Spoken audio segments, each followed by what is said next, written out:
আমি দক্ষিণ দিকে আমার বাড়ি, উত্তর দিকে তার বাড়ি। যখন ওই ছেলেরা চিকি দিতেছে যে আগুন আগুন আগুন করে, তখন আমি সাথে সাথে ঘুম ভাঙি বাইরে এলে দেখলাম ততক্ষণে ওইখানে আসলাম। আসি দেখে আগুন ছালের উপরে দেখা যাচ্ছে, দাউ দাউ করে ফুটতেছে। আমরা গতকাল রাত্রে জানতে পারলাম 11টা 20 মিনিটের সময় ওনার ভাইদের ফোনের মাধ্যমে যে ওনাদের ঘরে আগুন লাগছে।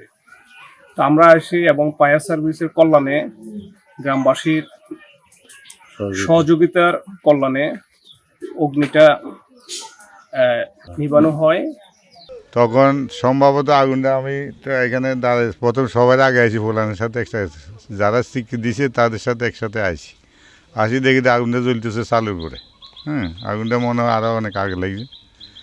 এরপরে সম্ভবত আগুনটা যে কোনো দুর্বৃত্ত বা কেউ শত্রুতামূলক লাগাইছে আগুন।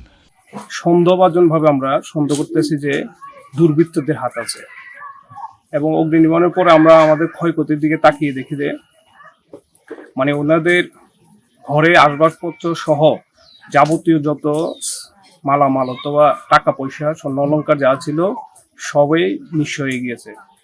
আমরা সবকিছু হিসাব করে দেখে যে আমাদের 15 থেকে 20 লাখ টাকা ক্ষয়ক্ষতি হয়।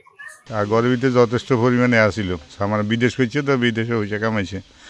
আর যখন যেটা সুন্দর লাগছে কিনছে। আর ঘরে তো কিছু বাঁচাইতে, আমরা শুধু হা করে তাকাইয়াছিলাম। অনেক লোক আইছে, আগুন নিয়ন্ত্রণের কোনো আছে না। আর পায়ের পিকেট আসতে আসতে তখন আর একেবারে কিছুই ছিল না, খালি ওয়ালগুলি আর টিনগুলি ছিল। তখন ওনারা এগুলি কিছুটা নিয়ন্ত্রণে আনছে। আমরা থানা এখন গিয়ে একটি সাধারণ ডায়েরি অথবা একটা অভিযোগ করব। পরবর্তীতে আমাদের স্টেপগুলো কি হয় আমরা আপনাদেরকে ইনশাল্লাহ জানাবো।